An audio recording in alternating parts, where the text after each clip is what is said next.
Hello, and welcome to episode number 143 of A Mic on the Podium with me, Michael Seal.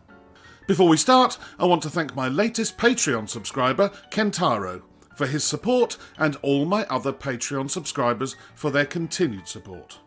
This podcast would struggle to continue without them, and my Patreon page has become a great place to learn about and to chat about all aspects of conducting. There'll be more about my Patreon page later on in this episode. Today, I conduct a conversation with a British conductor who, after studying the bassoon in Germany, ended up being a professional player in Berlin for 10 years. In 2012, she decided to move towards conducting and now has a very successful guest conducting career all across the globe. It's a great pleasure to welcome Catherine Larsen-Maguire. Catherine, it is lovely to meet you today for the first time via the wonder that is Zoom. How are you? I'm very well, thanks. It's lovely to meet you too. Good. We're both sitting in our attic rooms, my study here in Birmingham, and you're at home in Berlin. But I know you're not from Berlin, and your accent gives it away that you're not German. You're from the UK. And so I always go back to the beginning. Musical family, musical parents, how did music come into your life? What were your first instruments? How did it all start? Yeah, I was born in Manchester, and then my parents moved around a little bit, but I grew up mainly in Northumberland, just outside Newcastle upon Tyne. And parents not musical, didn't particularly listen to much music at home either. I have really no idea where it started. I played the recorder at school, like everyone else did in those days, at least. And then for some reason, my mum had a violin, I think, which she tried to play at some stage in her life, had a violin at home, which I must have been interested in. And then when I was 7, I had a violin lesson with the local violin teacher, who actually was the village teacher of every instrument. Oh, But wow. I'm not sure if it was because he played every instrument.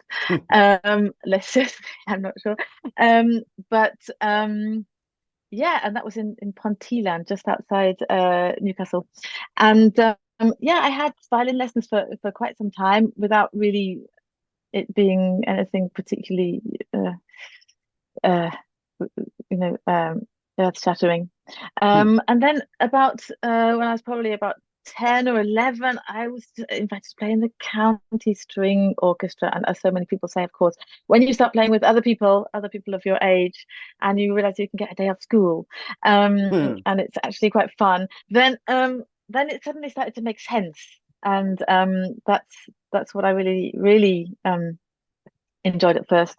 And yeah, and I always actually wanted to be a violinist rather than a bassoonist. And I got to the stage of going to the Northumberland School's symphony orchestra, which I was actually the leader of. Wow. Just it's not really a wow. I think you had to have I think you had to have a grade 4 to get in. So I did manage to get to grade 8 on the violin.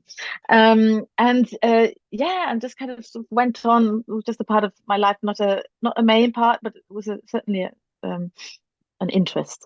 And then I went on and then I actually get into National Children's Orchestra when I was 13. And which goes up to age 14. So I was really one of the oldest just for the year, and I was on the last desk of second violins.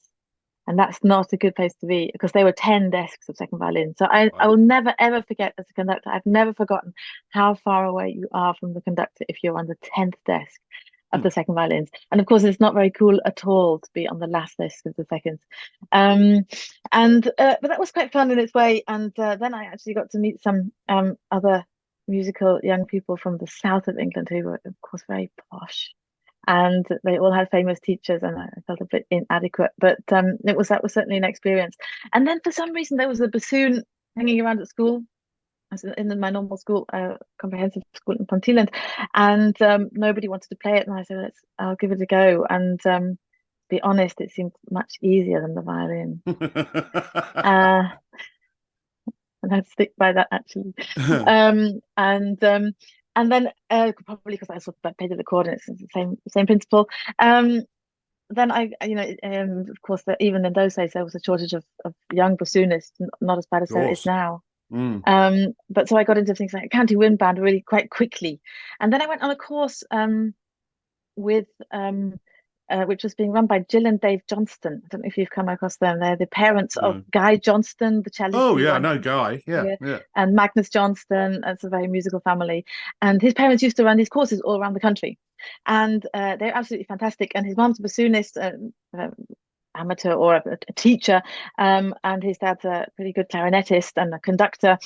And I went on a course with them, just a sort of chamber music course, and they said, "Oh, you should take this a bit more seriously." And they actually phoned my parents to say, "Oh, she could be quite good, why don't you get her some proper teaching?" Nothing against my teachers in Northumberland, but they weren't professional musicians. I'd never met a professional musician at this stage. I was about 15, and they said, should why don't you suggest that she auditions for Cheatham's? Which I did, but on the violin. At that stage, I was, the bassoon was just a very peripheral thing, a bit of a joke. Well, it hasn't really changed, but and so I auditioned for Cheatham's, and they said, "Oh, yeah, violin, not really." But then they did all kinds of sort of fun games, oral tests, clapping exercises, rhythm things, improvisation, which I really enjoyed, and apparently I was surprisingly good at, considering the standard of my violin playing. So they said, "Do you play anything else?" I sort of played the bassoon, just sort of started, or you again. So, well, practice the bassoon a bit and come back and do an audition on the bassoon, which I did, and then I got in on the bassoon. I thought I'd kind of sneak in on the bassoon, then change to violin. That didn't happen. I sneaked in on the bassoon and stayed on the bassoon because I had just such a fantastic time actually playing the bassoon. And it was the first time I'd met professional musicians. My teacher was Graham Salvage from the Halle, who plays the bassoon. And that was just a revelation. I was doing things like studies, which I'd never done before. And I started again almost from scratch. But I only went for only for sixth form, so I was 16 when I went. And this was a real revelation. And then it was clear to me this is really what I wanted to do with my life, was to play the bassoon or do music in some way, be in an orchestra. And I was already interested in conducting, and I don't know why. Yeah. I don't mean, never really seen any conductors. I'd occasionally gone to Northern Symphonia concerts, but that was a bit of a luxury with my parents or my mum, and I don't think there were many female conductors around in those days anyway. But I can always remember being totally fascinated by conducting. And, well, I think you're only the second bassoonist I've spoken to. I mean, the other one's rather an illustrious name, which is Sir Mark Elder. Yeah, he was a bassoonist, of course, and went through the national systems and played in the National Youth Orchestra.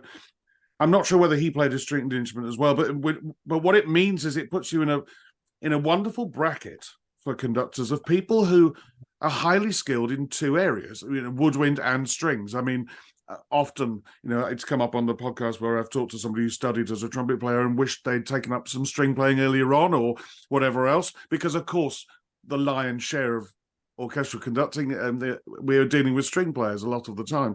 So at least you had a double background, which is great. I mean, I'm sure you still lean on your violin playing skills or knowledge to this day very much.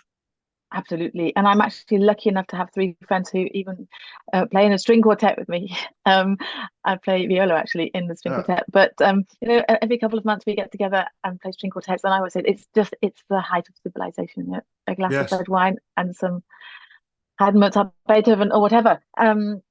It's just absolutely wonderful. And of course, for orchestras, it depends on the orchestra. But where I started off with the orchestras I started off with, which are amateur orchestras and youth orchestras, of course it's invaluable to first of all to be able to show that you know a little bit about what you're talking about, but then also to actually know it, not just to show it. And for bowings and stuff like that, I mean, I always go to the bowings, try and play the stuff myself, and yeah, it's a huge help. So I'm incredibly grateful.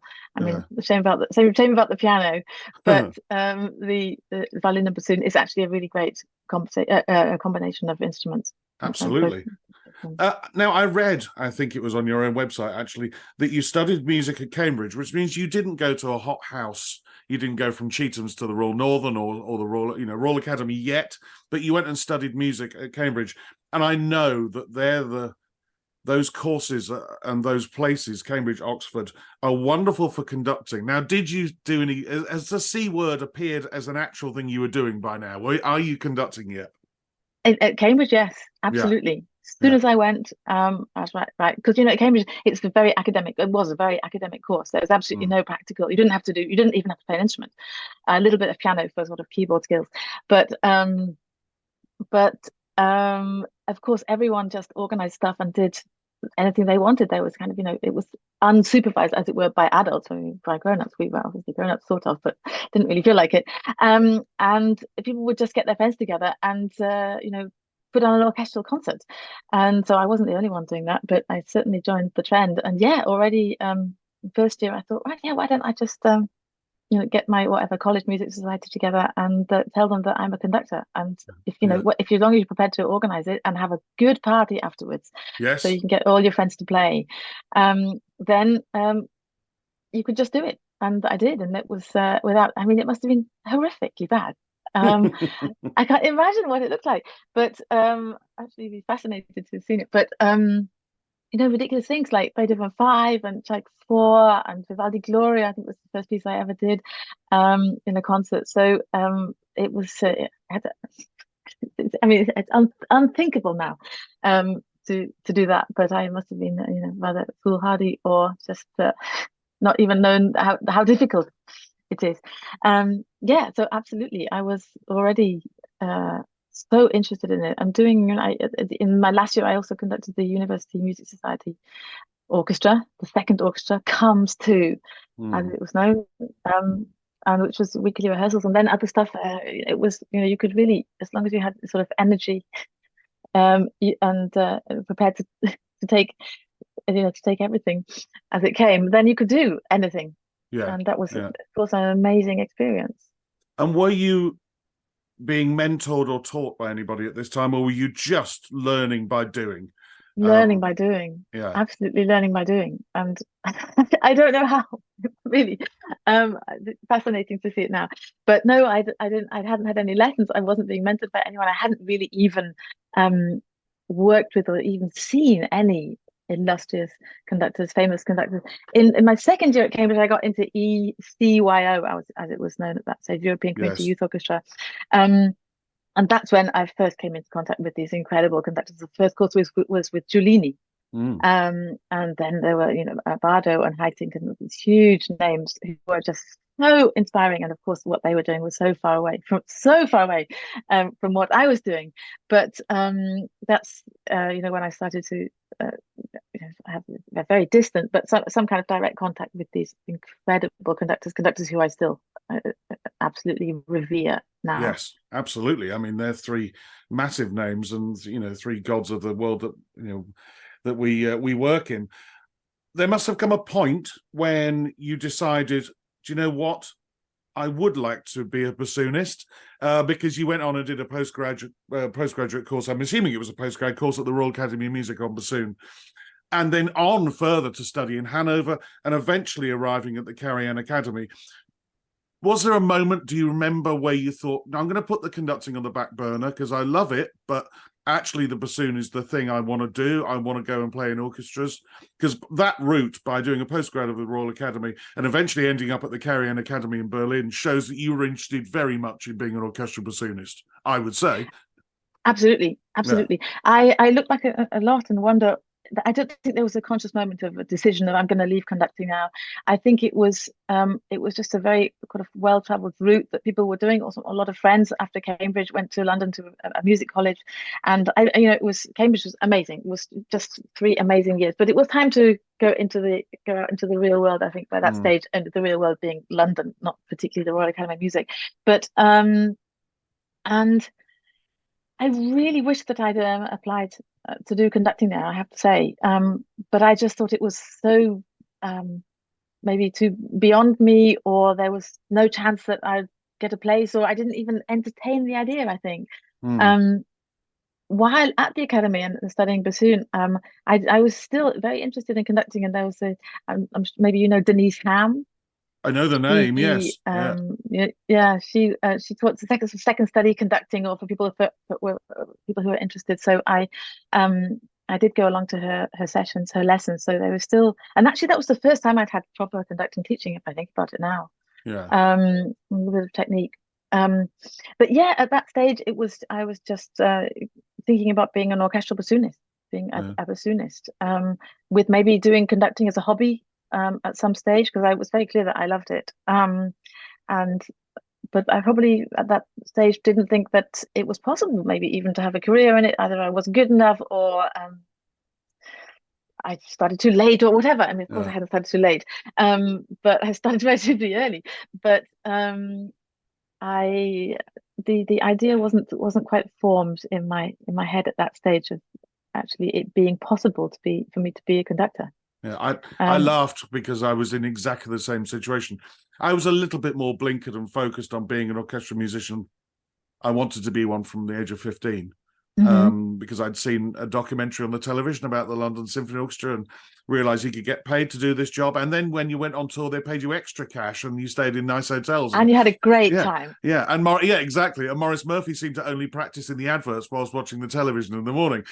So I was a lot more focused, though I did do some conducting at conservatoire level and really enjoyed it, but it was not a focus. I didn't think that's what I Interesting. wanted to do. I was focused on getting into the profession and being an orchestral player. And I look back on it now and think, I wonder what if I'd studied, conducting, whether I'd be any better. But we're gonna come to the big question later on about having been a professional musician in the profession, doing the job for X amount of years, whether we think we're better conductors for it or not. But we'll come to that later on. So what made you, having done the Royal Academy, and what made you then seek out Germany as a place to for further and higher study, and eventually, of course, the Karajan Academy, which is basically a schooling ground for Berlin Philharmonic players, isn't it? Yeah, yeah, Yeah. absolutely. It What was the made you go in first. that direction?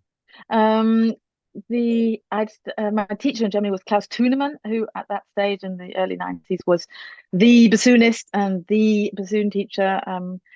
And he was professor of bassoon in Hanover, and I'd done a summer course with him between, I think, second and third years at Cambridge. And he had actually said, if you like to come to Germany, I will you can have a place, and I'd like to teach you, which Yeah. was an incredible offer because he was one of my idols. He did the Vivaldi concertos that he's recorded. I think I've listened to them a billion times, with only a slight exaggeration there. When I was at school, at least, and and so and also I mean, I thought I was only going to go for a year to Germany, Right. and that was in 1994. I'm still here, and yeah, I thought it would be interesting to go abroad for a year, and I had a very generous scholarship from the DAAD, which were really great. Sorry, my Yeah. cat. And I don't know if you can hear. And sorry. And yeah, so I just went over to Hanover expecting that I was going to come back to London very quickly. And then I stayed in Hanover for 2 years. And then I did get this incredible luck. I had incredible luck um, to be accepted into the Karajan Academy, Yeah. which is where you really do feel like you're a member of the Berlin Phil for 2 years until then, after 2 years, the next person comes. But it was absolutely incredible. And you go on tour with them, and of course play in the orchestra in Berlin. There are lessons and chamber music with other members of the academy, and it was just an absolutely fantastic, very special 2 years. Um, and then that was really also when the conducting started to rear its head again. Yeah. Um, Strangely enough, also again being in weekly contact with these incredible conductors. It was just the most famous names going through every weekend. I used to, even if I wasn't playing or when I wasn't playing, I'd always watch the rehearsals. Yeah. Just to sort of go up into the sort of furthest corner of the hall and just sit there and just kind of enjoy it. And then one evening I was out and about in Berlin with a friend of mine from the orchestra, and he said, "Oh, let's go into this bar. There's some fun people here. They meet every Friday evening." And we went in, and they said to him, "Oh, Klaus, is that are you bringing us our new conductor?" And my friend was like, "Oh no, she's not a conductor." I said, "Yes, yes, I am actually. I did actually used to conduct, and I'm really interested in it." And Yeah. they were from an amateur orchestra that you used to still rehearses every Friday evening in this particular part of town, and they always used to go to this pub after rehearsals. Yeah. And my friend from the Berlin Philharmonic also had some contact, and he'd also conducted a little bit. And in the heat of the moment, I said, "Okay, well, how do I apply?" If they were looking for a new conductor, how do I apply? And they said, "Oh, just give us your phone number, basically." So I applied on a beer mat. Brilliant. Which they still have in their archives. Yeah. And showed a picture of myself, phone number, in those days. No email addresses, and yeah, then they invited me to an audition, and they just said, "Yeah, we'd like to have you as our next conductor." And I actually conducted that orchestra for 7 years, Mm. every Friday evening in Berlin, and the Otto Symphony Orchestra, because they used to rehearse in the Otto Street, Yeah. and a huge orchestra, 70 or 80 people, and incredibly bad. I don't think any of them are going to be listening to this podcast. But if they are, hi. And but really, I mean, it was purely for the Yeah. social aspect of it. I mean, no, of course, there was nothing like an audition, and nobody really had to even be able to play their instrument. There was one horn player uh, who really could, he could hold it. Yeah. That was it. Yeah. He owned Um, one. yeah, exactly. But I unfortunately sometimes used to actually blow down it, which wasn't really Yeah. great. But it was, and they wanted to do really, really ambitious programs. A Brahms symphony. We didn't actually do Mahler, but it was heading that direction when I left, and it was kind of awful. My only maxim was that I was never ever going to stop in a concert, even Mm. if I had to shout out bar numbers or sing various people's parts, Just which keep did going. did Yeah. happen. Just keep going, which Yeah. was the best training, really. Yeah. And so all week I'd go to the Philharmonie and watch these conductors and pick out some amazing moves, and then Friday evenings try them out with the amateur orchestra. It didn't always work, but it was, in a way, it was a sort of, I didn't even realize at the time, I was kind of sort of teaching myself, learning by doing, but Yes. consciously actually watching various people's techniques and seeing then what worked with an amateur orchestra and what didn't. And it's actually a very interesting way of doing it. But I'm sure that your experience was, you also did some similar Amateur. kind Yeah. of Absolutely. Yeah. Yeah. I mean, trajectory.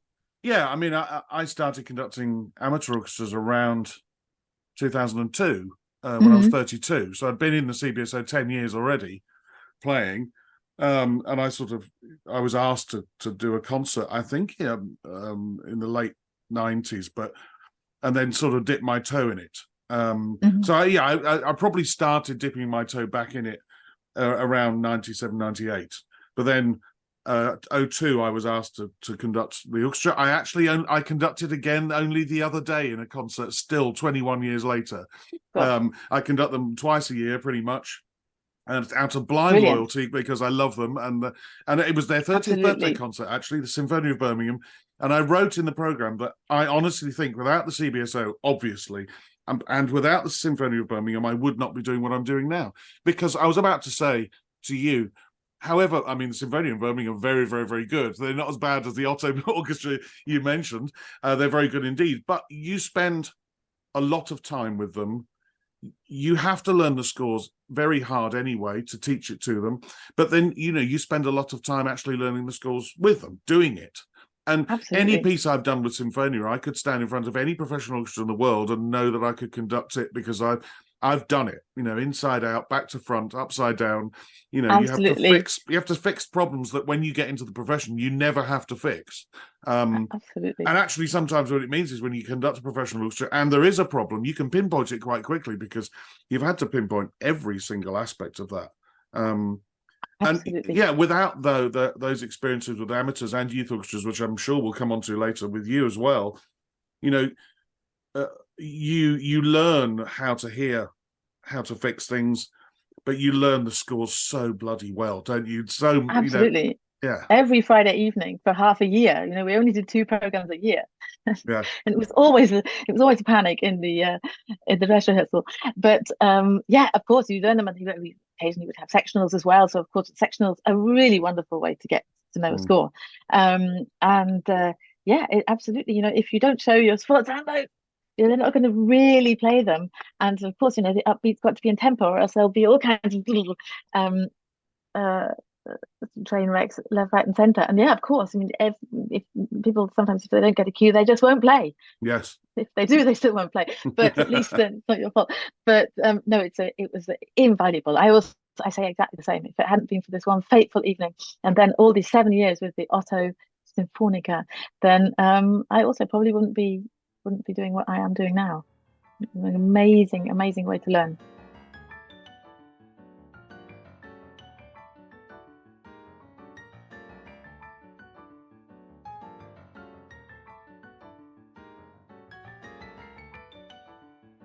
Meanwhile, you eventually go out into the big wide world, and Eventually, took me a while, eventually, yes.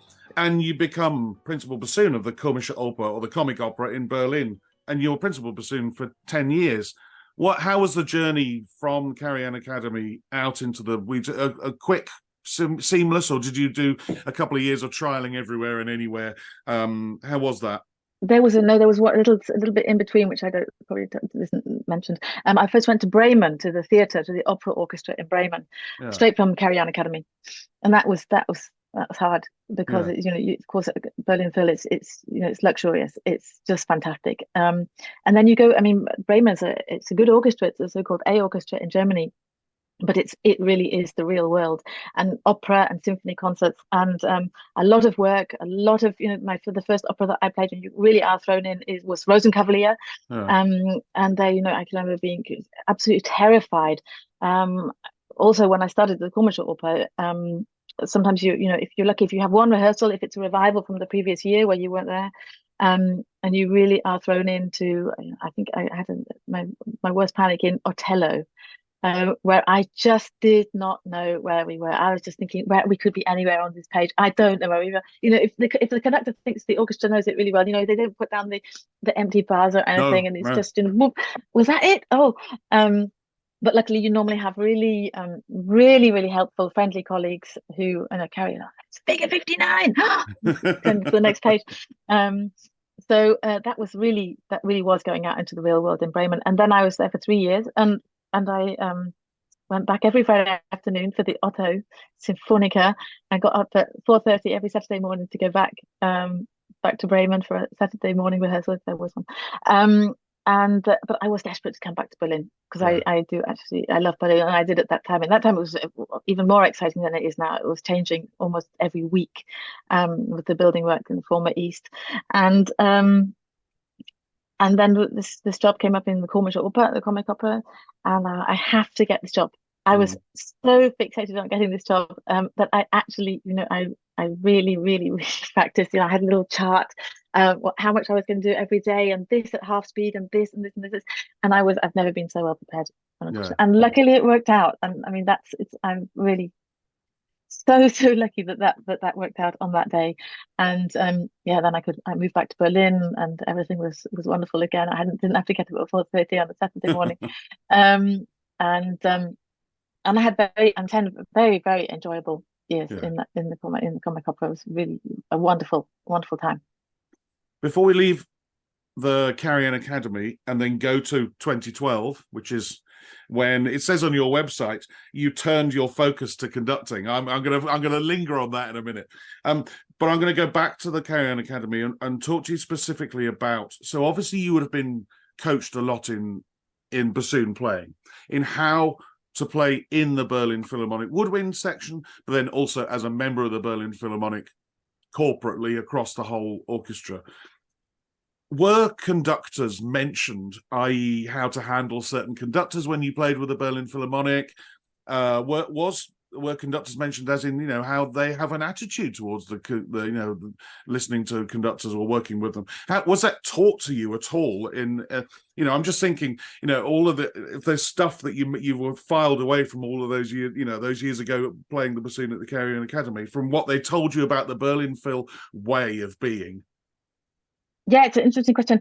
It wasn't talked about that much. Mm. It was yeah, at that stage, you're hopefully really good enough to sort of soak it up yourself. I think if Yeah, you'd made a sort of terrible faux pas in terms of etiquette or playing wise, and people will be very quick to tell you. But I mean, basically, when you're third bassoon, which is the most horrific job, it's just the low quiet notes. It's just yeah, awful. As long as you're kind of not noticed, but perfectly in tune, extremely quiet, then you're doing fine.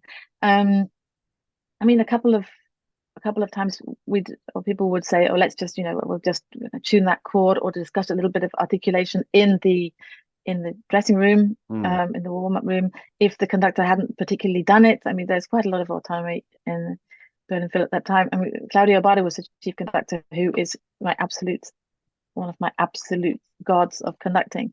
But he didn't really need to, but he wasn't known for his, his detailed rehearsal like Kirill Petrenko is, for example. Yes. And so a couple of times there was a little bit of discussion, oh, let's do that a little bit shorter or whatever. But normally you just immediately adapt to what the principal players were doing. Yeah. I mean, at least in those days, maybe it's different now. It wasn't really, we didn't really talk about it that much. You Yeah. just had to quickly adapt and fit in. Yeah. And listen to what's going on within the orchestra, Absolutely, all of the yeah, time. yeah. Because for me, it's the height of a listening orchestra, an orchestra that listens to itself to fix its own ensemble problems before they get out of hand, and not rely Exactly. on somebody with a stick doing it. That, to me, that's Absolutely. how it comes across. So yeah. Yeah, although I think that probably English orchestras are certainly quicker in terms of doing that, because they only have, they're far fewer rehearsals. In the Berlin Phil, Yes. you just have 5 rehearsals. So there is a lot of time to fix stuff, either autonomously, or even with the conductor if it's somebody that really does go into tiny details. But as you say, the orchestra fixes itself very quickly. Also in terms of sound, also of course in the audition they choose someone whose sound they think is going to fit with the orchestra. Yes. I don't think they choose someone who was, had a totally different sound. Obviously, I've been playing in Germany with Klaus Thunemann, who was the guru of bassoon sound at the time, and one of the principal bassoons had studied with Klaus Thunemann, so there was a real progression there. And I sounded like what they wanted bassoon to sound like, and not that I wasn't the only one, but at that stage I'd been in Germany for 2 years, so and it fitted well. But I mean, it was terrifying at times. When a bardo fixed his beady eye on you with this kind of terribly sort of shocked look, when you had to be incredibly quiet, and it was just there was one moment at the end of Mahler 3 where the third bassoon just has a bottom D, a horrible note, and the bass is just playing on one hair, just basically absolutely inaudible, and the bardo's kind of looking over, just sort of looking personally offended that he can actually hear something coming out of that bassoon. But then again, if you don't play it, then of course also everyone will know, because it was. But of course, if it goes well, which normally, hopefully, it might do, then of course it's incredibly fulfilling, and you're euphoric after these concerts as part of this most incredible machine in a way, with one of these amazing conductors standing at the front. It was really some of the most memorable, special experiences. I said I was going to mention it. You turned your focus to conducting in 2012, it says on your website. And the question I've written underneath with 2 question marks behind it in capital letters is why? Because I know why I started thinking about conducting and doing more, and it sort of just gently and slowly happened. But what was it that made you think, do you know what, I really do want to conduct more often / all of the time and put the bassoon away? What was it? Why was it a long, slow process over the 10 years, or did you just think, do you know what, I really want to give this a go? It was a bit both, actually. It was maybe a process over the 5 years before I actually left the orchestra, because I started doing more. I wasn't just doing the Otto Sinfonica. By then, I was doing some actually really good amateur orchestras, conducting some good amateur orchestras in Berlin, and I'd been doing a lot of some youth orchestras, a lot of sectionals for youth orchestras, Junge Deutsche Philharmonie. I always do the woodwind sectionals, where you also obviously have to conduct, if it's a Mahler symphony or something. Also great, as I said, great way to learn a piece, but also a great way to actually start thinking about how to conduct a Mahler symphony if you just have a few woodwinds. But so there was that, and then at the Komische Oper, a few friends and I sort of got a group together, and chamber orchestra, a chamber ensemble, and I did a concert every year with them in the Komische Oper, and we did things like Pierre Lunaire. We only did also difficult stuff, and again, very ambitious, but been young and a little bit naive, maybe, but fearless. Things Fearless is what you are. Fearless, that's what it is. Maybe was Schoenberg Chamber Symphony and Mahler Lied von der Erde in the chamber music version and things like that.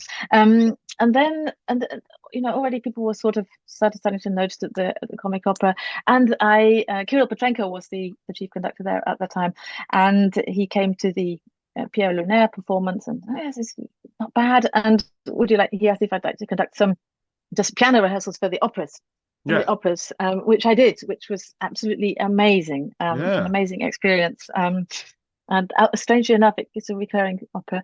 Rosenkavalier was one of the ones that I'd conducted quite a lot. And my husband's a singer at the Commercial Opera, and he was in that show, so that was kind of a nice little coincidence. But so it was getting more and more, and I'd even started to do a little professional work, and also even strangely enough, a little bit of conducting teaching, although Oh, yeah. Yeah. not quite yet in terms of technique, but in terms of what I thought that, well, I still think orchestral musicians need from a conductor, which often isn't very much talked about in conducting study.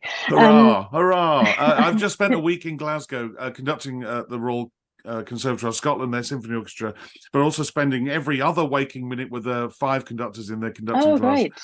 And they were very thankful for me for telling them all of the other stuff. You know, they get taught what to do with their hands and their arms and their faces and how to learn a score and all. And I was talking to them about, you know, what you should and shouldn't say, and talking about programming, and it's the other stuff. It's the practical Of stuff. course. The vocabulary, the Exactly. vocabulary that you Yeah. use, Yeah. you don't Exactly. tell someone to play quietly, you ask them to play quietly, Yeah. and that kind of stuff. And so yeah, and then in 2012 there was a kind of there was a certain moment in 2011 when I actually thought, okay, actually one of the catalysts was a rather sad occasion that a very good friend of mine, his partner died quite young, mid-40s, of a brain tumor, and it really brought it home to me that, we only have a short time here, I only have Mm. one life, and I thought, if I don't do this now, I will regret it forever. And the same thing might happen to me tomorrow. So I Mm. thought, like, this is, take this as a kind of yeah, keep um and do it. And then I just thought, okay, I have to make a clean break now. So I just absolutely resigned. I Mm. didn't immediately stop playing the bassoon, but I left the opera. It was also important. It was important for me, but also for my colleagues, my former colleagues, to know that I also meant it seriously. They said, "Oh, you Yes. can take a half a year off, you can try or whatever, or take a year off, or you could get under 50% of your job or something." And I was like, "No, let me just I just want to do it." Mm. And I'm so glad I did it that way, I have to say. And it was also nice for the first couple of years. I actually played in a lot of other orchestras as an extra bassoon. Also in London, I played in the LPO quite a lot, which was really, really great, something I hadn't done. And so I also saw that side, Yes. which Yeah. I played a little bit in London, BBC and stuff when I've been there, or just the first few years in Germany. But then I had a big gap and I hadn't had much contact. But RPO and Philharmonia, and mainly LPO, I did a lot of in sort of 2013 and 14. When I was just phasing out. And that was also really, really interesting to see the similarities and differences between Yeah. English and German orchestras and orchestral Mm. musicians. Um, so so to answer your question, it had been building up to it for a long time, but there was that moment where I said, right, it's now or never. I think it was my Mm. 40th birthday as well that sort of felt a little bit like a watershed or a turning point. If I don't do it now, it's going to be too late. I Yeah. wish I'd done it sooner, but better than late than never.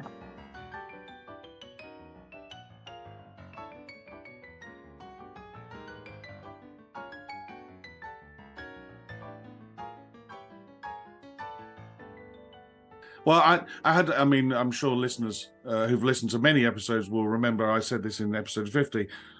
I retired, and I'm putting inverted commas up in the air, on July the 2nd, 2014 as a violinist. But I had the very, very, very fortunate position I was in was that the CBSO unofficially kept my job open for 2 years as a violinist. But as far as the world was concerned, we told nobody that. So I did, as far as the world was concerned, I did what you did. I just stopped playing on July Fantastic. the 2nd, 2014. As it happened, that was exactly what happened, because I never played again. I never played with anybody again. They even said to me, do you want, we could give you some extra work at the back. I said, well, what's the point of that? I haven't left then. I'm just sort of coming back as an extra player. Exactly. So yeah, that's how it eventually turned out. But I did have a safety net underneath. But exactly like you, I couldn't imagine being in my dotage, rocking on a rocking chair with a blanket over my knees, thinking, I wonder what would have happened if I'd have tried conducting. I wanted to try Exactly. it, and Exactly. then if it works, great. If it didn't work, well, then at least I had a go, and I could still rock away smiling, thinking, well, I gave it a go, Yeah, But I'm absolutely. so glad I did. Yeah, I'm sure. Yeah, but do you still play the violin? There's one on my desk.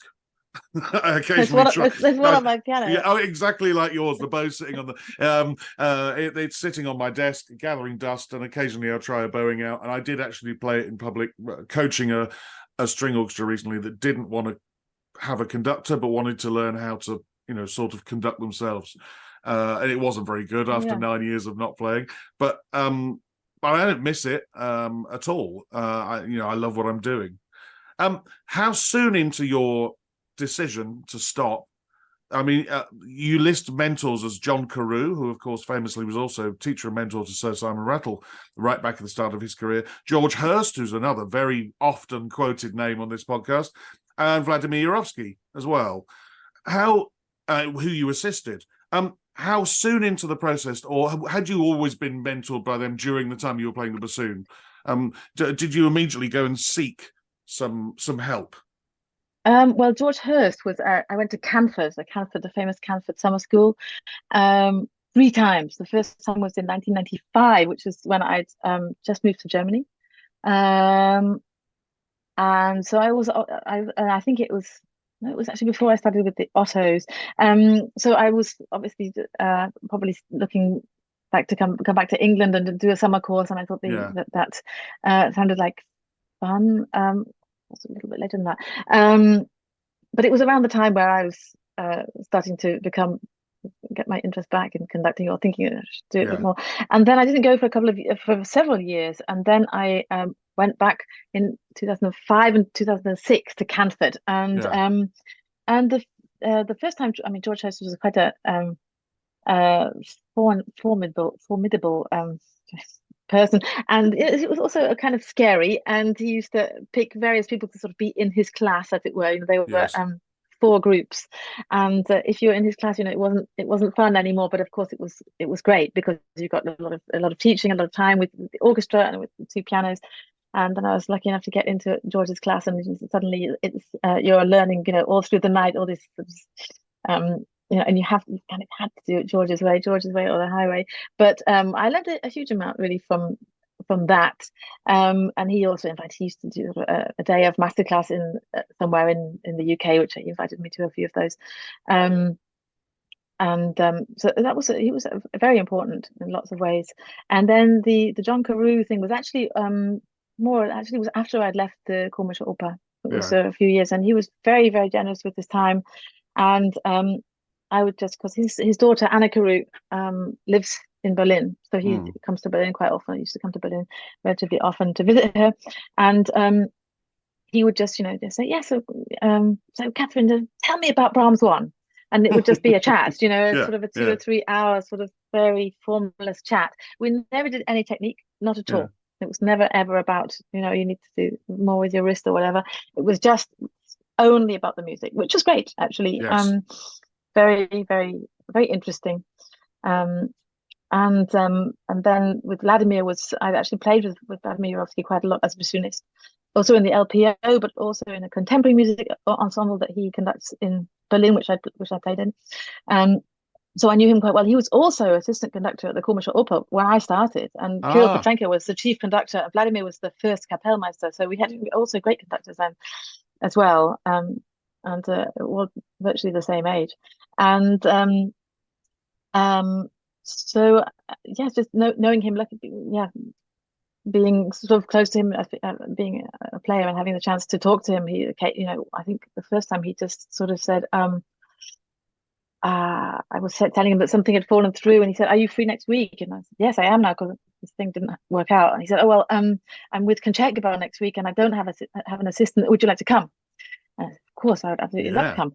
yeah. And so again, it was a mad scramble to learn quite a typical Vladimir Yarovsky program, Burt Whistle and Messiaen, and that was fantastic, of course, to go and listen. And Burt was there and sit in the hall, and he says, "Catherine, go and tell Vladimir that the second gong from the left's too bloody loud." And I said, "Can't tell him that now. We're still rehearsing. Go and tell him." But Yeah, it was a really, really wonderful experience. Of course, Vladimir is incredible intellectually, and in terms of his programming. He's absolutely fantastic. So I learned a huge amount from him as well, and that was until relatively recently. that I'd done a few with the LPO as well. I assisted him on Mahler 2, which also involved conducting the offstage music, Yeah. which was Which one is, of the most nerve-wracking things I've ever done. I'm grinning and smiling. I've done it as well. I did offstage for Tristan and Isolde for Andres Nelson's on the CBSO, and I've done various things. Isn't it frightening? My It is God. Oh, absolutely terrifying. yeah. And also Vladimir, he wanted the one off stage, the marching band and the Mahler 2 to come from one side of the stage, and the horns and the timpani thing to come from the other side in the festival hall. Yeah. But there's about, I think, well, I know, 1 minute 42 seconds in between, and I had to run through the backstage and get to the other side, and then you just see the monitor, and it Yeah. goes very quiet, and you just see this kind of you don't hear anything at all, and then you just have to start. And the first, of course, there's only one rehearsal in the venue, and the first time I didn't get there in time. I wasn't sprinting fast enough, and I was sort of just arriving, and I was like, Catherine, oh God. So and that was it, so and so that in the show, there were people waiting, holding the doors open, going from the backstage in the festival hall. I was running with my score, open at the right page, and there, and it was fine, but absolutely nerve-wracking. But yeah, again, sitting in Vladimir's Mahler rehearsals is also a revelation. Of course. Before we leave and go on to guest conducting in youth orchestras and maybe contemporary music, we'll see where the chat goes. It's popped into my head, and because I've been in the same situation as you. You've had people who you would call a mentor, like George Hurst and Vladimir Yurovsky, who you would have assisted and also been taught by, in George's case, technical ways of conducting. But also you would have played for, as you said, Abardo, Haitink, Giulini, and played for countless others, including Kirill Petrenko at the Comic Opera. If you put a video on yourself today and GoPro yourself in a rehearsal, do you think any of those people have rubbed off on you more than others? Because there are moments when I know, if I want to be clear, I go to a Sakari Oromo upbeat, because I played for him for 10 years. He's the clearest upbeat I ever saw. If I want one or two particular gestures, I go to a couple of in the Andres Nelson's bag that I watched him do. But most of the time, none of this is conscious at all. But I'm sure I've watched myself back on video and thought, oh, there's an awful lot of that in there, an awful lot of this. How do you? If you look at yourself on video now, do you think there are certain conductors who rubbed off on you more than others? Yeah, but more maybe in my head. I think I'm doing a certain gesture than I actually see. But yeah, I mean, I love Abardo's elegance. And this kind of wonderful kind of phrasing movement. I think, that's I'd love it if that looked like anything like Claudio Abardo. And of course, Kirill Petrenko as well, incredibly clear and super rhythmical and very if things aren't particularly together, maybe I might go into that kind of style. And what I loved about Bernard Haitink, of course, just this absolute clarity and being very, very, very kind of cool, never getting sort of out of control. Which it's maybe good to get out of control at certain moments, but occasionally if I want that kind of atmosphere, then I might kind of think, oh, that's a little bit channeling the inner Bernard Haitink here, just doing something very, very small, contained, controlled, sort of hopefully perfect in his case. But yeah, I mean, I do.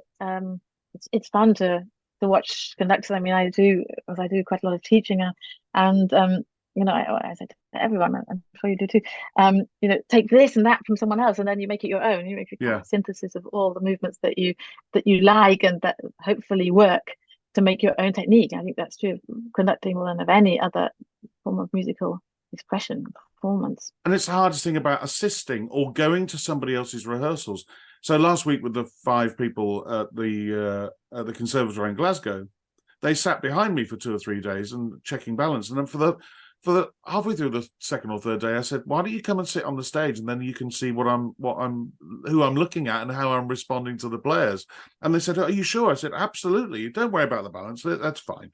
But come and have a look as we would have done as orchestral players in our day-to-day Absolutely. jobs. We're looking at the conductors front on. What the audience doesn't get to see, we get to see all the time.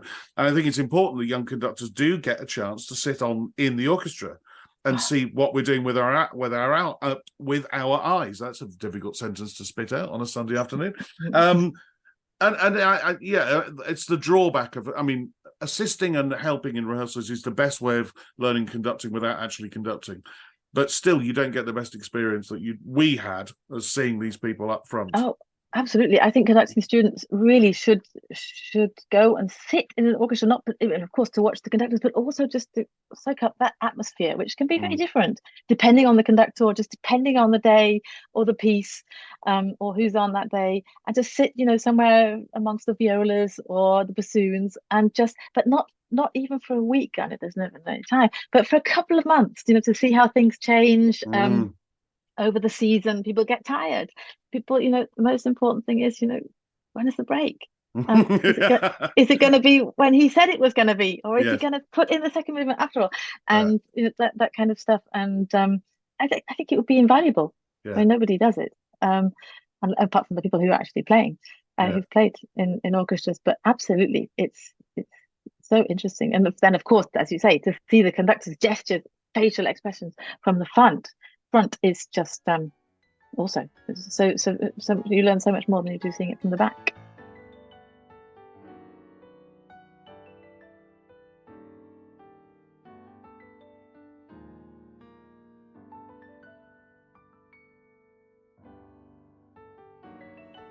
I am going to keep it personal between the two of us, because I remember my first guest conducting engagements away from CBSO was my home orchestra, and I conducted them. They were the first professional orchestra I ever conducted. But I do remember my first ones away from home, my first away fixtures, when you're literally on your own for the first time. You're flying somewhere, or you're getting on a train and going somewhere across Germany. How were those first trips away? And did you have any? I've asked this before. I mean, if you had a choice of a program, did you have a piece that you like to go and conduct on those first engagements? But if not, did you have any tactics, any thoughts, any, what sort of things calmed you down, or any mental processes?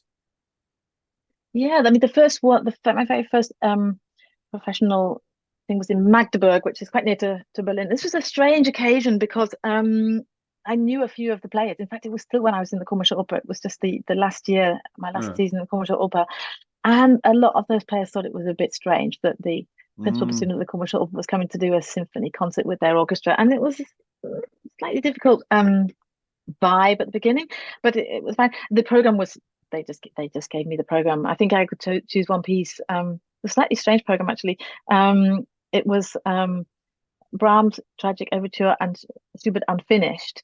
So it was sort of very dark and depressing, and then it went into Copland Appalachian Spring and Bernstein Divertimento. So it was sort of let's get happy in the second half. exactly. Yeah. Yeah. And it really was. There was the two halves were so different, and I think I suggested the Bernstein. That was all.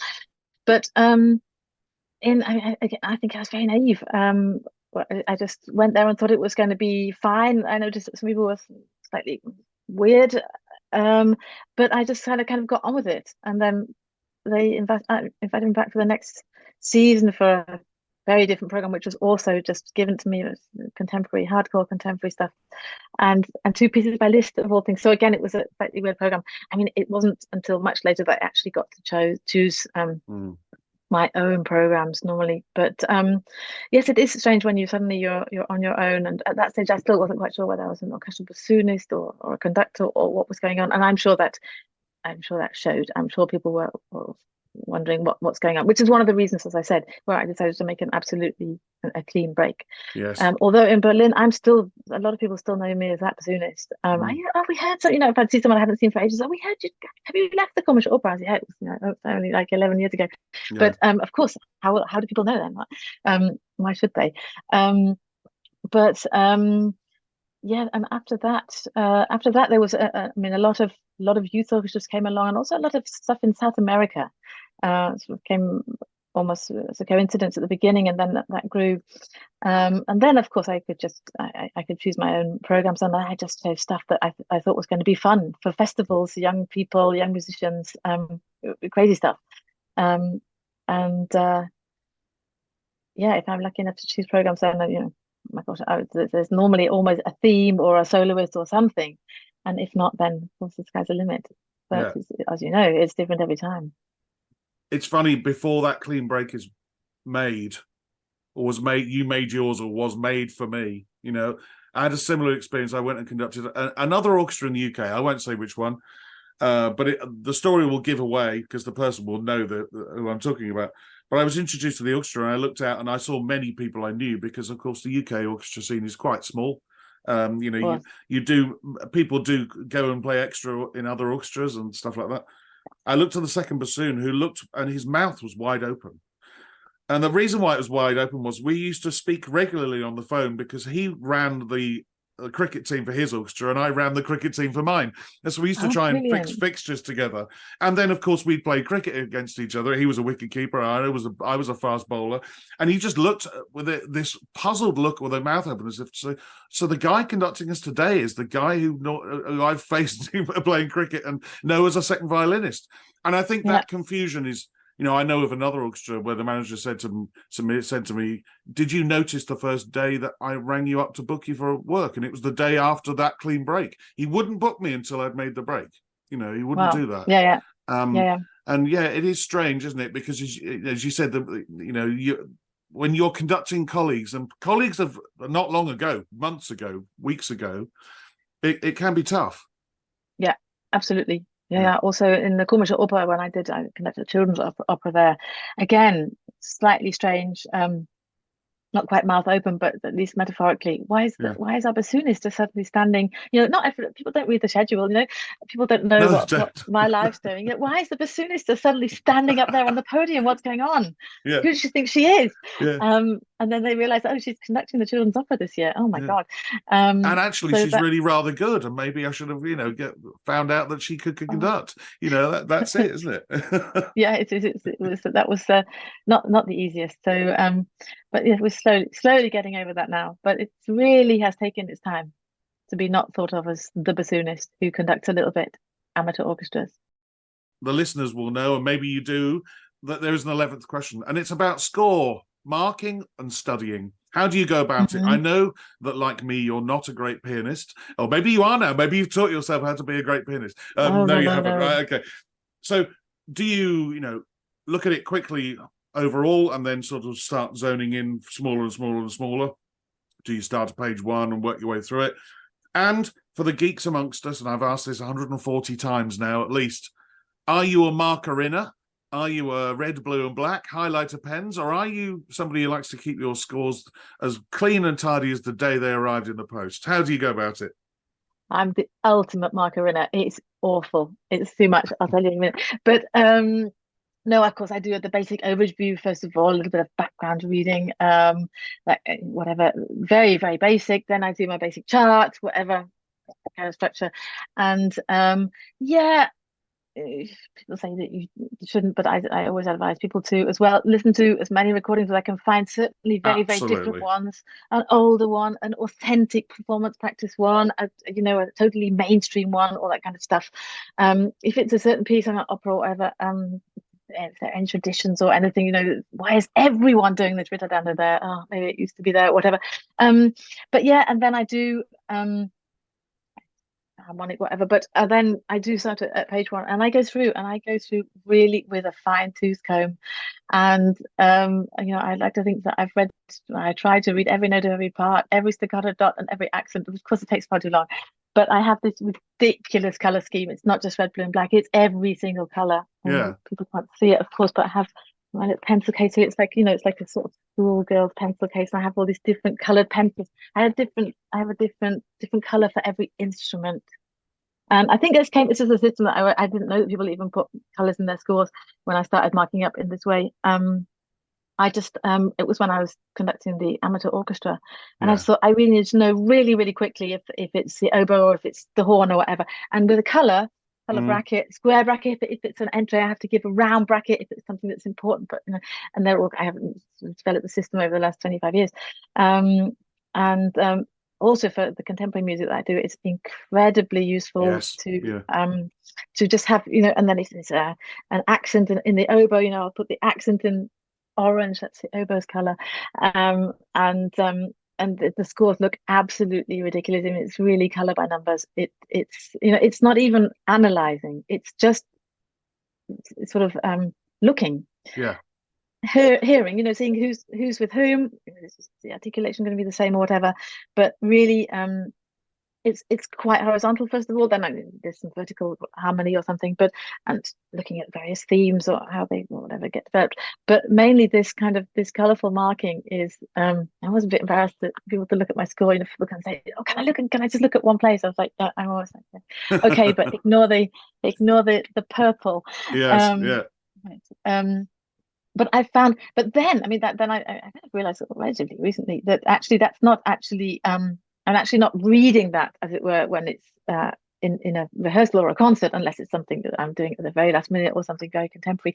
That's the actual act of learning. Yes. Is actually saying, that's that there, that's that bassoon there, or that's playing the same as whatever the violas, and actually the physical act of putting a bracket around it and maybe writing it above it is actually something that helps me to remember it. And I think Yeah. I actually in the performance, I'm not actually.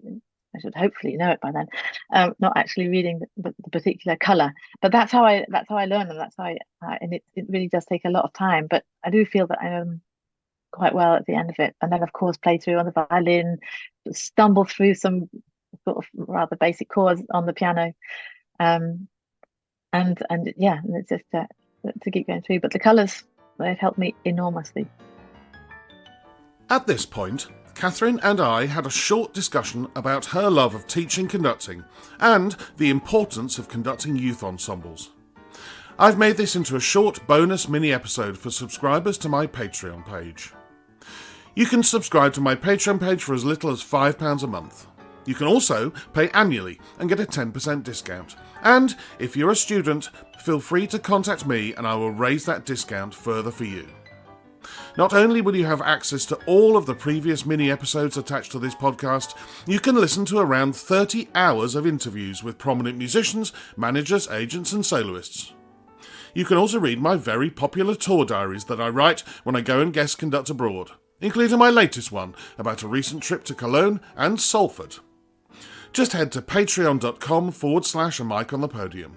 That's patreon.com. Details and links to the page are in the show notes attached to this episode. Now, the all-important 10 questions with my guest, Catherine Larsen-Maguire. Catherine, it is that time that cannot be avoided. We must go through the 10 questions like every other conductor. And I always start with, what sound or noise do you love and what sound or noise do you hate?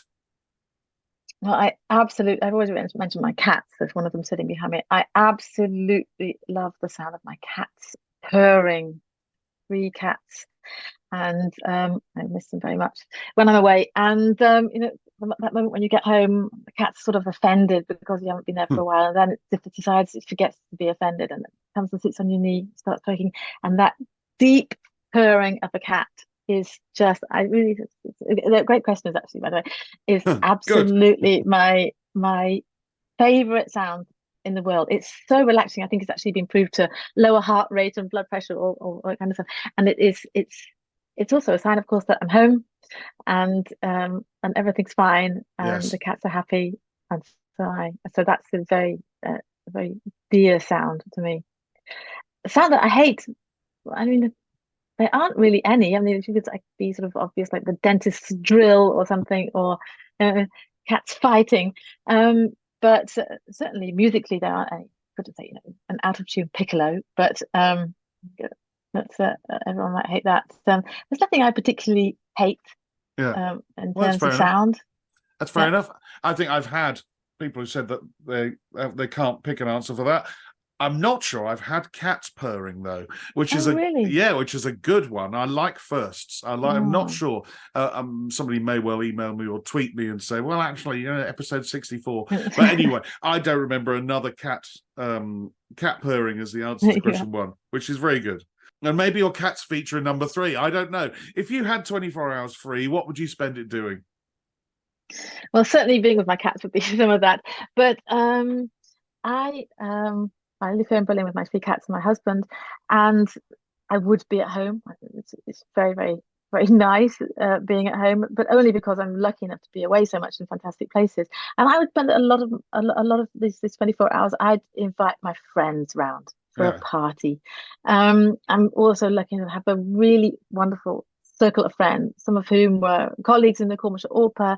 We're kind of nearly all musicians, it has to be said, yeah. very not particularly broad-minded circle, well, broad-minded in one respect, but we're all more or less musicians, and we see each other regularly, and it's always wonderful. And if I had this 24 hours, I probably wouldn't spend the whole 24 hours with my friends, but I do very, very simple things, sort of go for a walk, have a wonderful cup of coffee, and get home, then prepare just a really great party for my friends. And I have a kind of sort of a children's party, and I don't really cook stuff. I just sort of get crisps and biscuits and drinks and make Right. whatever crazy cocktails, and just hang out with my friends. Again, it sounds very simple. But because I'm lucky enough to do, to travel to different places and to see all kinds of stuff, it would just be very, very nice to be at home with people that I'm very close to. Well, you mentioned cocktails, so maybe half of the answer to question 10 will be interesting. We'll see. Hopefully, it's not a bowl of peanuts as your answer to question 10. We'll find It's one of out. them. We'll find out. Question 4 is, who would be your favourite conductor or conductors of yesteryear? Well, I've already mentioned Abado, Yes. who's my absolute favorite. Uh, who was lucky enough to work with several times, and I'm sure everyone mentions Carlos Kleiber. How can you not? His elegance, technique. Bernard Haitink, I love Bernstein's energy, uh, Karajan's charisma. Those are my main names. Well, they're pretty unavoidable names from I yesteryear, know. aren't they? Yeah, Yeah, yeah. absolutely. And you're right, Carlos Kleiber features about every 4 episodes out of 5 or something like that. Yes. Um, maybe I should have banned him as an answer. I don't know, but I think what it proves to everybody is that if us conductors revere him as that much, he must have been that good. Even though he demanded more rehearsal time than anybody else, his technique was just. It's you cannot spend any time in the company of another conductor without mentioning his name. Absolutely. I wonder whether you've got similar giants as your answer to number 5, which has historically proven it slightly trickier to answer. Can you name your favourite current conductor or conductors?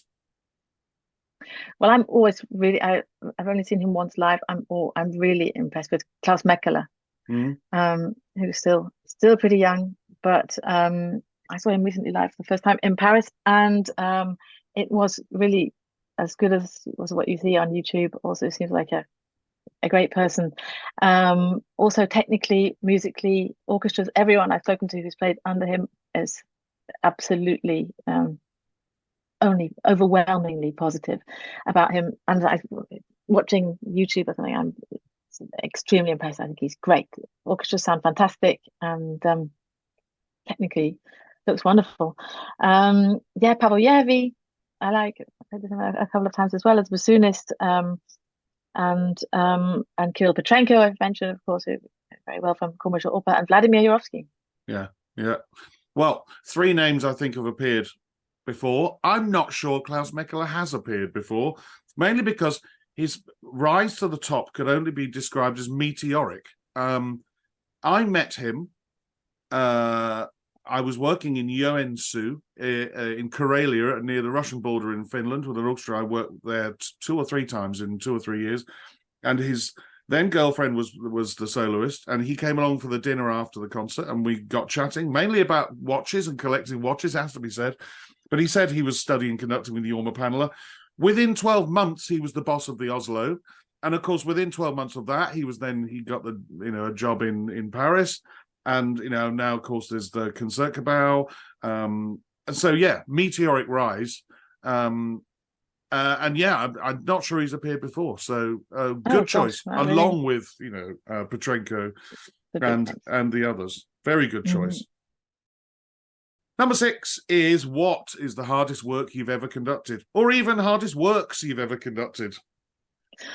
Well, there is one piece that does stick out. Just in terms of a technical difficulty and complexity, and that is a realization of Stockhausen's plus minus. This for just for a smallish ensemble of 11 players, which I did last year with a German ensemble called Ensemble Ascolta, who are interesting group, and they commissioned this realization from a composer called Ming Cao, who also lives in Germany, and it's this kind of 45 minute whatever 200-page just ridiculousness of virtually every bar being in a different time signature and a different tempo, and incredibly difficult to play, really just technically difficult, just incredibly difficult to conduct, just obviously through compose. And also I was thinking the actual circumstances can make things difficult as well. I mean, that was fine. We had a lot of rehearsals, but we were all just so far out of our comfort zones, and that was compounded by the fact that we were rehearsing in Stuttgart, but our concert was in Barcelona, and the ensemble had decided to be very climate friendly, and we decided to go by train from Stuttgart to Barcelona. That's a schlep. It is a bit of a schlep, yeah. And so we sort of arrived there at whatever 5 p.m. and we went straight into rehearsal, and everyone's nerves were afraid the train was late and everything. It wasn't the concert, so it wasn't actually okay. But we just kind of started off, and the percussion hadn't there were 4 percussionists, and it was half the stage was full of percussion, and then as we did the first 3 minutes, and it sort of disintegrated, and I remember the guitar player said, "It's far too fast," and the piano player said at the same time, "It's far too slow." It was just horrific, but actually it was fine in the end, as these things are. But really a huge challenge to conduct that piece. But then there've been other more kind of more funny instances, humorous moments where at the festival in Brazil once I did Mahler 5 with 5 1-hour rehearsals with students some of whom had never played in an orchestra before, a few of whom had never even had a lesson on their instrument. Wow. Yeah, so that was, again, this was one of these things like, I'm not going to stop whatever happens. I mean, at certain stages there were only 4 or 5 people playing, and I was looking in the woodwind and doing a huge breath and showing them where to start, and we didn't stop. But I think I aged about 20 years during that Mahler 5, and I remember one of the old rather strict old piano teacher lady coming up to me at the end, who'd been listening, and she said to me, "You survived. Mahler did not." Very good. And the thing was, she was right. She was correct. But yeah, I mean, those kind of things, ridiculous so-called CLM, that's me, CLM specials, ridiculously difficult pieces, without enough rehearsal, or somewhere in Brazil or in Guatemala or something like that, which you just have to get through as best you can. Yeah, I'm going to go back to your Stockhausen because many of my listeners I know are young conductors who will understand the difficulty of conducting a work where the time signature changes all of the time. And dear listener, if you're not a conductor, when the time signature changes all the time, you go from 4 beats in a bar to 3 beats in a bar to 5 quavers in a bar and then 3 minims in a bar. That's a technical challenge. But if the tempo remains the same throughout that, it's just maths. When you're having to change the amount of beats per bar and the metronome mark changes in every bar, the only piece I can think of equivalent to that I've conducted quite on 3 or 4 occasions is by Jörg Widmann, called Con Brio. Which is all based on sort of meant to sound a little bit like Beethoven, but you might get 4 or 5 bars in a tempo, and then it changes, and then you got 2 or 3 bars in a tempo, and then it changes again for 4 bars, and then it changes to another tempo, and then back to the original tempo. That's hard enough.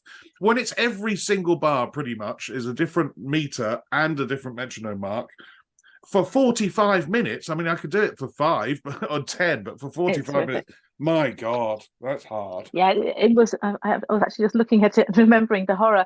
But it wasn't quite every bar, of course. I'm exaggerating, but it was every couple of bars, really. And then it's it's got stuff like the 3/4 bar is not in three, it's in four because it's because so the 13/16 is 4 + 4 + 5. The 3/4 is a change of tempo, and the 3/4 is in four dotted quavers. That kind of thing. Yeah. Just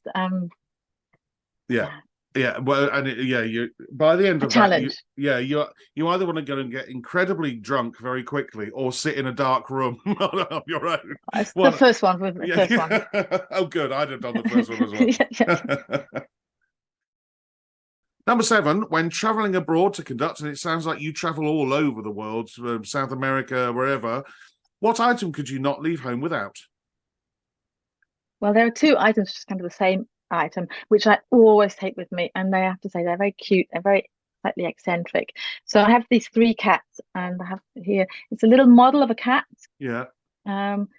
It's a stone cat, which I always take with me to remind me of my cats. And then my husband made me this really wonderful little, I have it here as well because it's on my desk, kind of little, what can you say? It's just a little collection of photos. And it's almost like it's on a belt. I'm just describing it, to the listener. Yeah. It's like a belt kind of full of away. full of little photos of photos and things to remind you of home. Exactly. Yeah. And the first thing I do when I get to a new hotel room, just make my little nest, as we say, and I get out the cat, get out this little string of photos, and put it, on the desk where I'm going to be using my different coloured pencils to learn my scores, and it immediately, it makes it feel like, oh, that's wonderful. So, yeah, it's very, very sweet. Slightly eccentric, but very, very sweet. It is, but what it does is it means you've now made your home away from home, and that's important. Absolutely. It is, and I do feel at home there as well. Then, I don't do anything like that. But when I played, I always had the photos in the lid of my violin case, so to remind me of home, or at least my loved ones I'd left at home for however many days, weeks we'd gone away. But I think it's important that you get somewhere and you immediately feel comfortable, and that's lovely. I particularly like the stone cat. Very, very nice tiny little sculpture for my listeners. Very, very nice little thing. But I think that's great. Don't care if it's eccentric. It's great. No, it is. It's wonderful. It's absolutely beautiful. So cute. Number 8 is a real or fantasy question, and it is: what is the one thing you would change about being a conductor? Yeah, this is an interesting one, a difficult one. So I have given some thought to about being a conductor itself. I mean, there's not much I would change if everything was going perfectly well. It's people say, what's your dream job, and it is my dream job. It's being a conductor. I mean, who's lucky enough to be able to do their dream job? It's really, really fantastic. I mean, I love traveling. I love meeting new people. I love this incredible music that most of the time that we get to do. I mean, of course, I wouldn't change any of that. In the wider world, I'm very happy that things are changing in terms of diversity and inclusivity. It's great, and long may it continue. No, it shouldn't change. Be careful, but it shouldn't change too quickly. We need to make sure that everything's still under control. But I'm very, very happy to see that how quickly that is changing. It shouldn't just it needs to change for the sake of changing as well. But it's wonderful what is going on even since the pandemic. How things have changed, but especially in the last 10 years. How I think that, I mean, I'd love every musician to think that at least they would, if they wanted to, or have the capacity in any way to be a conductor, that they would at least have the chance to try. That's probably the thing that is changing, and that should keep changing, and that all musicians know what conductors do and what we're trying to do, and that there's possibly more in some countries, especially in some orchestras, more connection as well between the conductors and the orchestral players. And I think that connection sort of happened a lot more since the pandemic.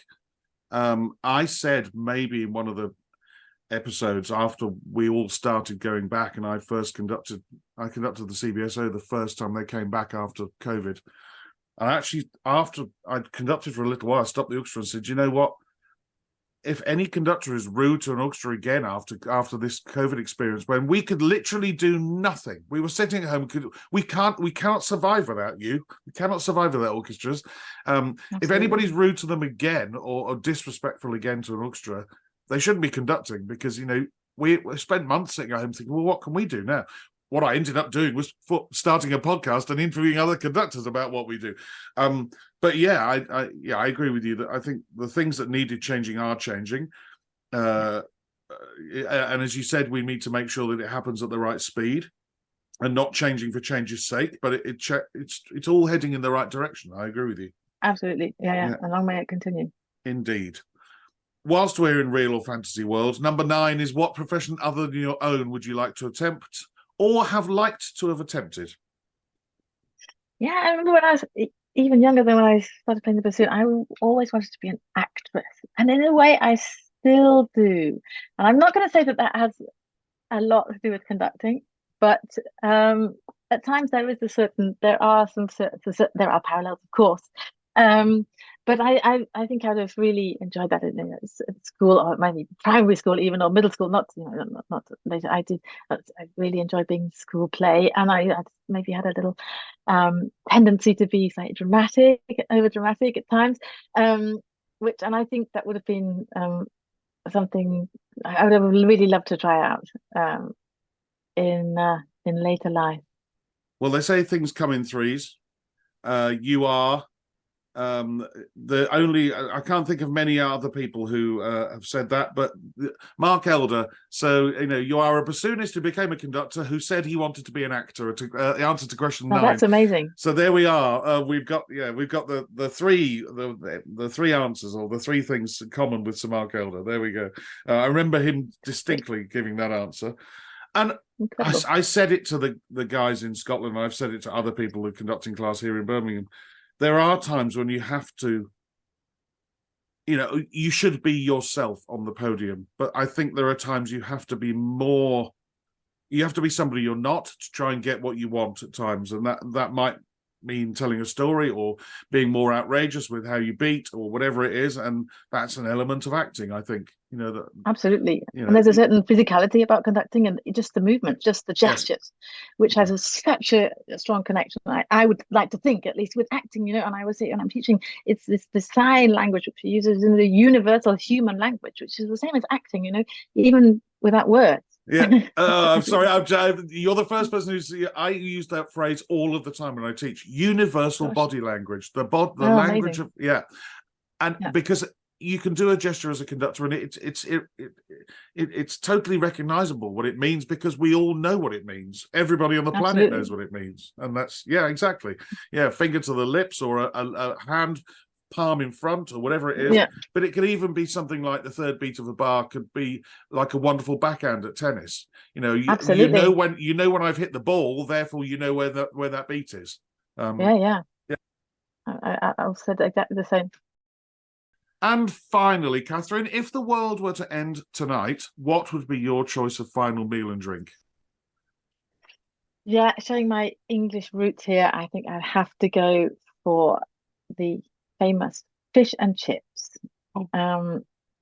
Really my favorite luxury meal, preferably in a cozy little English pub somewhere in the English countryside, with maybe a nice pint of bitter or a good glass of wine, and that would make me very happy. I remember once having that very same meal at 8:30 in the morning in a pub in Germany, an Irish pub in Germany, one of the most wonderful moments during the 2002, I think, Football World Cup in Korea. Yes. And where the games were really on early in the morning, and yes, they were. went along to watch the England against Brazil game. This was like 8:30. England scored first. England were leading 1-0. I was having fish and chip and a pint of beer at 8:30 in the morning in an Irish pub in Bremen, and I was like, "This is pretty good." And then Yeah. I had to go to a rehearsal of Rosenkavalier probably, and things changed. So no, to get back to the thing, English fish and chips, that's got to be it. Absolutely. And with a pint of bitter. And I've got to ask, are you going mushy peas as well? If they're good. If they're I mean, good. I think Yeah. like a lot of us, we were traumatized by mushy peas at school. Yes. So they were pretty grim. So if they're anything like the school peas, then I'd give them a miss. But I think there are some quite nice sort of gourmet standard mushy peas now, Yeah. which I would, they're not necessary, but No. I wouldn't leave them. Well, it's a brilliant choice. It's a very, very, very British choice. I love the fact that it's with a pint of beer.